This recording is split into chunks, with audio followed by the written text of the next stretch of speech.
Bwana Yesu asifiwe. Na wasalimu tena katika jina la Yesu. Matumaini yangu uko salama mahali ulipo, na kwamba neema ya Mungu inaendelea kuwa juu yako na familia yako na jamaa yako. Nakuja tena mara nyingine tena, ndugu yenu mpendwa, na leo nimekuja kuongelea kitu ambacho kinaweza kusaidia mtu mmoja wala wawili. Na lengo langu mimi ni ili niongee kitu ambacho kinaweza kusaidia hata mtu mmoja, inatosha. Kitu ambacho nimekuja kuzungumza nanyi si kingine ni hiki, kwamba kuna vitu ambavyo naweza kuwa unavipitia katika maisha yako. Hauvipitii katika maisha yako kwa sababu wewe ni mtu mbaya kuliko watu wengine, wala wewe ni mtenda dhambi kuliko watu wengine, lakini kuna vitu unavipitia kwa sababu ya kile kitu ambacho Mungu amekiweka ndani yako. Kuna vita unaweza kupigana wewe, watu wengine wasipigane, kwa sababu ya kile kitu ambacho Mungu amekiweka ndani yako. I hope kwamba mtanielewa. I hope. Kuna vitu ambavyo unaweza kuvipitia. Kuna vitu mwanadamu anavipitia, anasema kwa nini mimi tu? Kwa nini mimi tu? Kwani mimi ni mwovu kuliko wengine? Kwani mimi ndo ni mbaya kuliko wengine? Kwa nini mimi tu ndo napitia haya? Kwa nini mimi Mungu? Kwa nini mimi na sio fulani? Lakini kuna vitu navipitia kulingana na kile kitu ambacho Mungu amekiweka katika maisha yako. Kuna uwezekano vile vitu ambavyo navipitia leo vinakuandaa. Tunajua kwamba dhahabu ili ikamilike kuwa dhahabu lazima ipite kwenye moto. Dhahabu kukamilika kwamba ni dhahabu lazima ipite kwenye moto. Inapopita kwenye moto ndipo inakamilishwa kwamba ni dhahabu. Na inapopita kwenye moto ndipo inang'aa. Bwana Yesu asifiwe.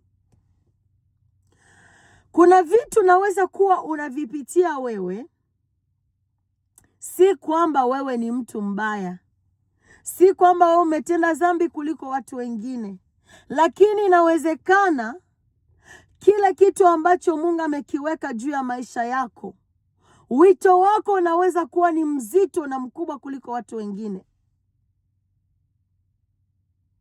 Kuna uwezekano kile kitu ambacho Mungu anataka kufanya na wewe ni kikubwa zaidi.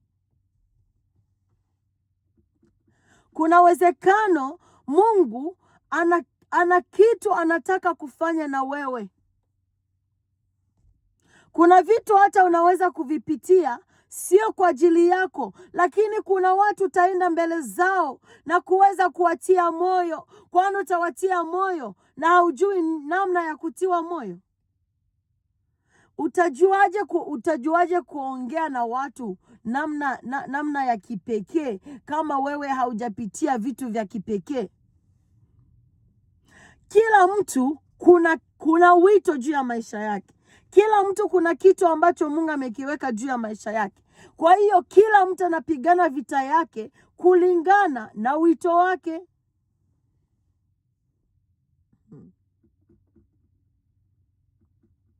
Vile unavyoona vita yako ni kubwa zaidi, ndivyo ambavyo hata wito wako ni mkubwa zaidi. Huduma yako inaweza kuwa ni kubwa zaidi, na ndio maana unapitia yale unayoyapitia siku ya leo. Lakini nyongonyea, jitie moyo, jikongoje. Jikongoje ndugu yangu, jikongoje. Shikilia, usiachilie. Usikubali hayo majaribu na vikwazo vikukatishe tamaa. Endelea, songa mbele. Songa mbele. Songa mbele. Kuna matumaini, kesho mambo yatakuwa mazuri.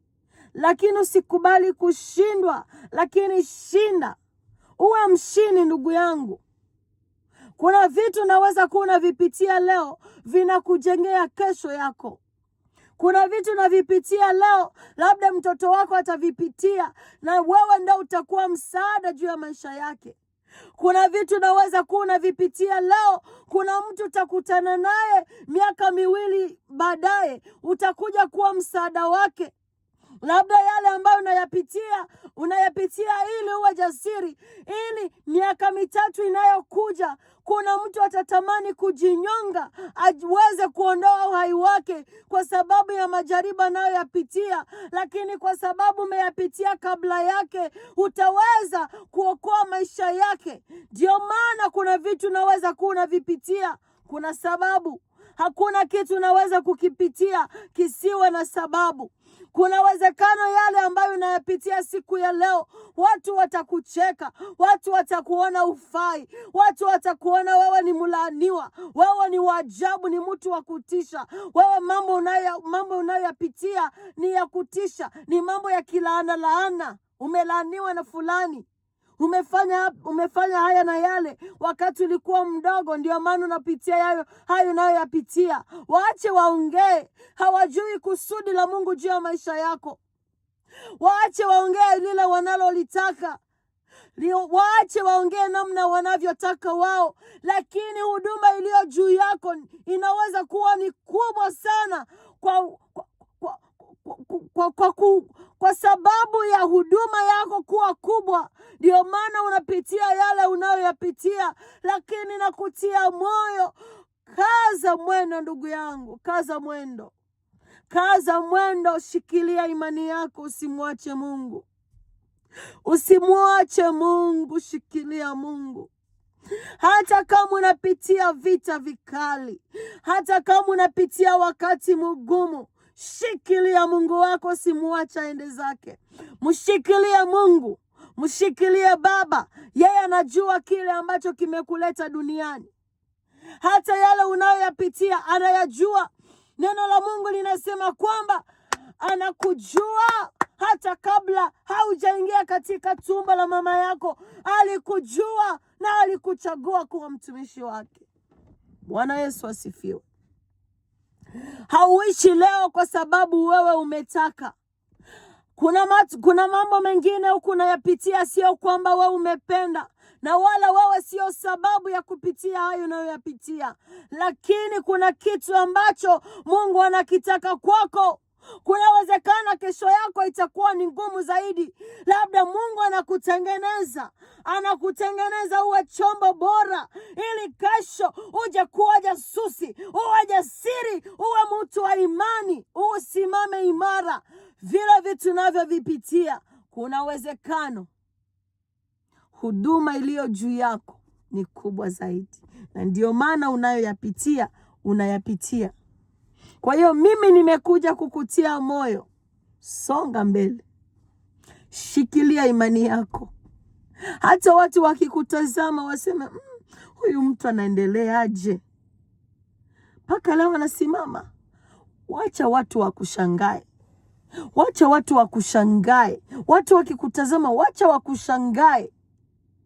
Maana yale ambayo walikuwa wanayategemea sio matokeo. Bado unasimama. Walijua kwamba utamwacha Mungu, lakini bado unamsifu Bwana Yesu.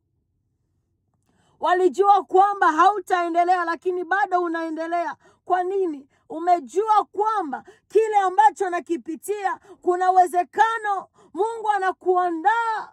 Mungu anakuandaa, anakutayarisha juu ya miaka 2 baadaye.